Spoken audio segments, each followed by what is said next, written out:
Olá, pessoal. Sejam muito bem-vindos ao nosso podcast, onde resumimos e discutimos as lições da Escola Bíblica Dominical da Editora Betel. Aqui você encontra ensinamentos transformadores, reflexões profundas e aquela palavra de edificação que vai fortalecer a sua caminhada cristã. Aproveite esse momento com a gente e não se esqueça. Se inscreva no canal, deixe seu like, compartilhe com seus amigos e, claro, deixe seu comentário contando o que achou da lição de hoje. Sua participação é muito importante para nós. Então, pega sua Bíblia, prepara o coração e vem com a gente, porque o estudo já vai começar. E aí, pessoal? Preparados para mais um mergulho profundo? A gente vai desvendar um tema central na fé cristã, especialmente para quem já está familiarizado com o pentecostalismo clássico.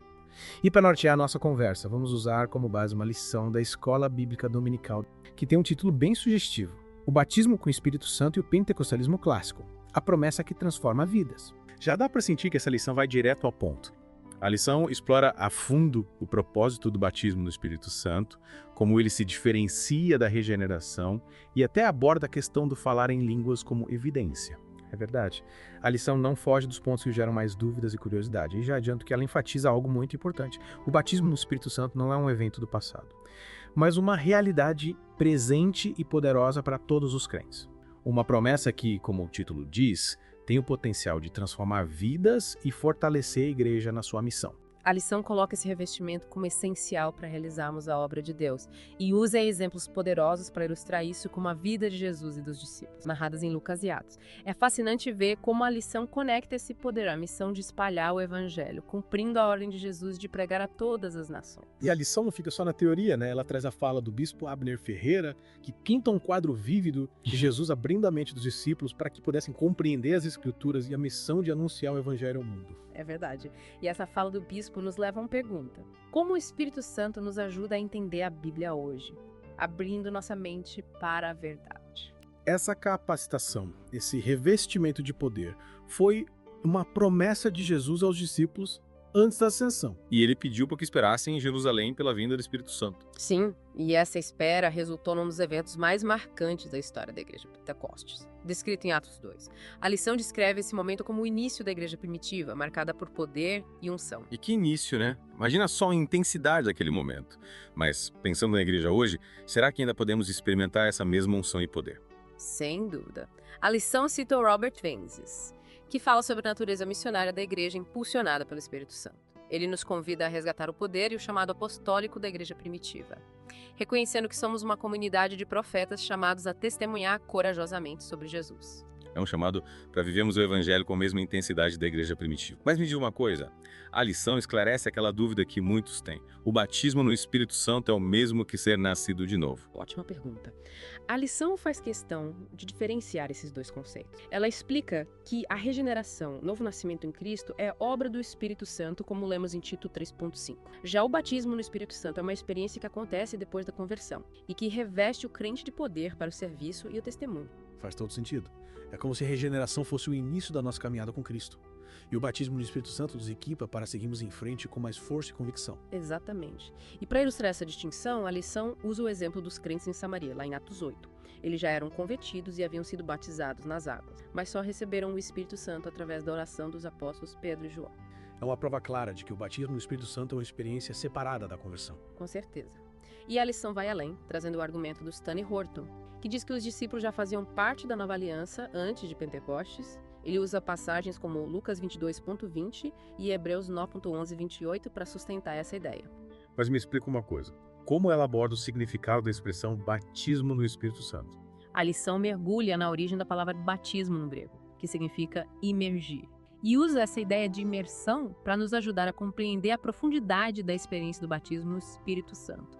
É como se fôssemos totalmente envolvidos, imersos na presença e no poder de Deus. Que imagem poderosa. É como se fôssemos mergulhados num oceano de graça e poder. Exatamente. E a lição cita Palmer e Marshall, que descrevem essa experiência como algo que vai além das palavras, algo que nos envolve completamente e nos enche de admiração diante do poder do Espírito Santo. É uma experiência que intensifica a obra do Espírito em nós. É como se o Espírito Santo inundasse nosso ser, nos transformando de dentro para fora. como essa imersão no Espírito Santo se manifesta na vida do cristão. Aí que entra a fala do pastor Josué Gouveia, que complementa essa ideia, dizendo que os resultados do batismo no Espírito Santo vão muito além do falar em línguas.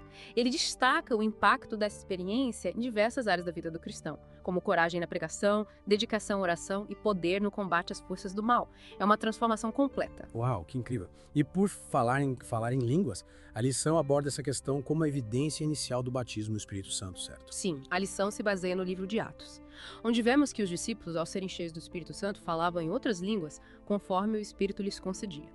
Isso acontece em vários momentos, no dia de Pentecostes, na casa de Cornélio e em Éfeso.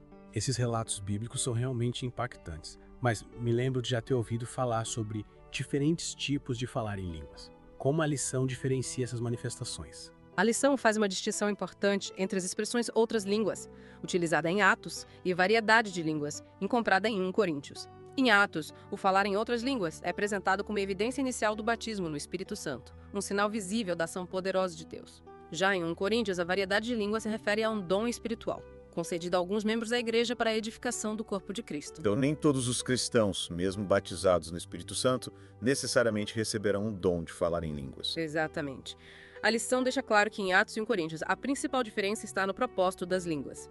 Em Atos, é um sinal inicial do batismo. Em Coríntios, é um dom para edificar a igreja. Entendi. Mas pensando naqueles que desejam receber o batismo no Espírito Santo, a lição nos dá alguma orientação. Sim, ela nos incentiva a buscar essa experiência com fé e desejo sincero, reconhecendo que é uma dádiva de Deus.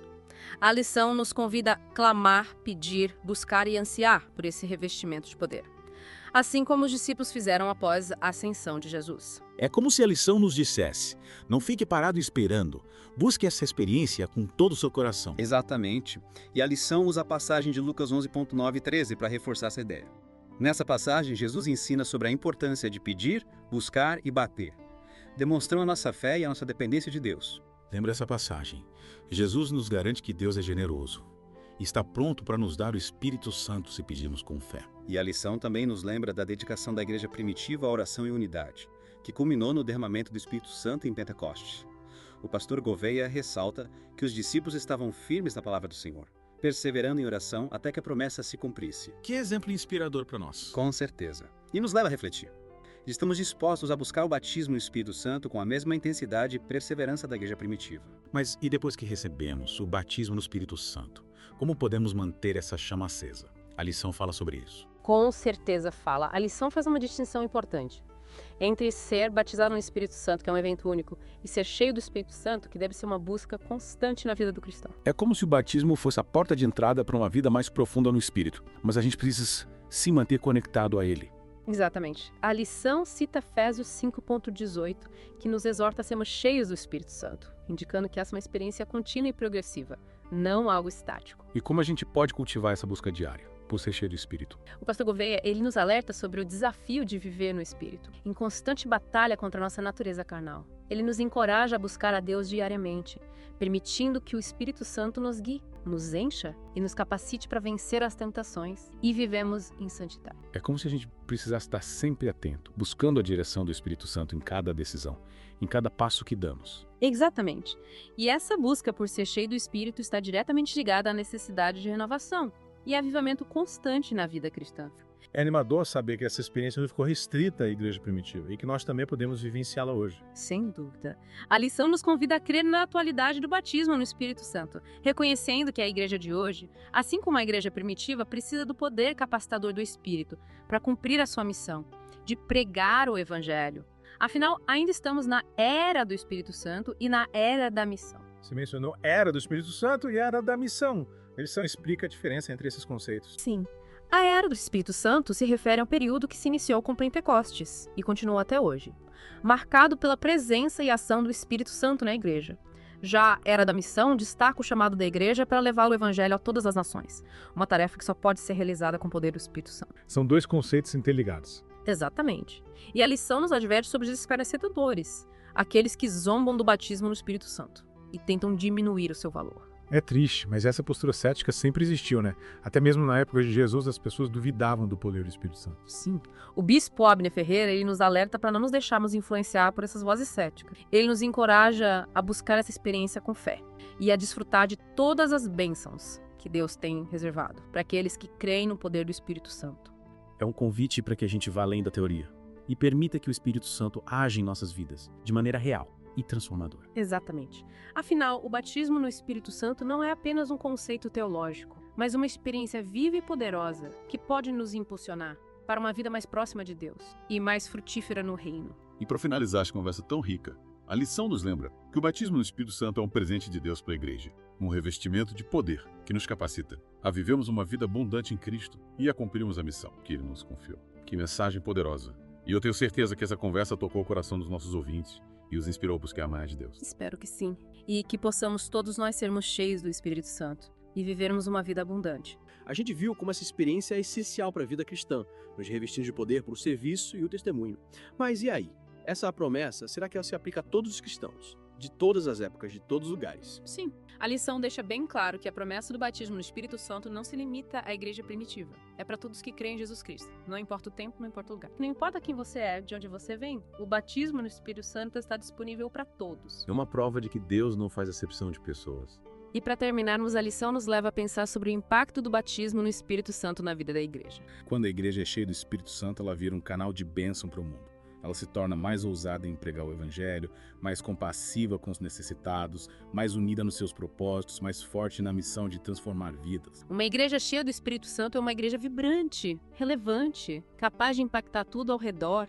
É uma igreja que transborda o amor de Deus e que leva a esperança por onde passa. O batismo no Espírito Santo é real, é poderoso, está disponível para quem crê. É uma experiência que pode mudar a sua vida, fortalecer a sua fé e te aproximar de Deus para uma vida mais frutífera no reino. Busque essa experiência de coração aberto, deixe Deus agir e permita que o Espírito Santo te capacite para viver uma vida plena, abundante em Cristo. E assim chegamos ao fim do nosso mergulho profundo sobre o batismo no Espírito Santo. Esperamos que essa conversa tenha te inspirado a buscar mais de Deus, a experimentar a plenitude da sua presença na sua vida. Até a próxima.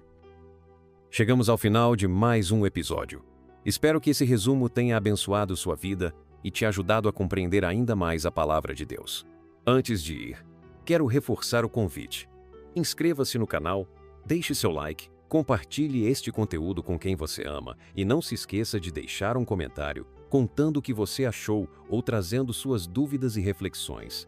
Sua interação é fundamental para que essa mensagem alcance mais pessoas. Que Deus te abençoe grandemente e nos encontramos no próximo episódio. Até lá!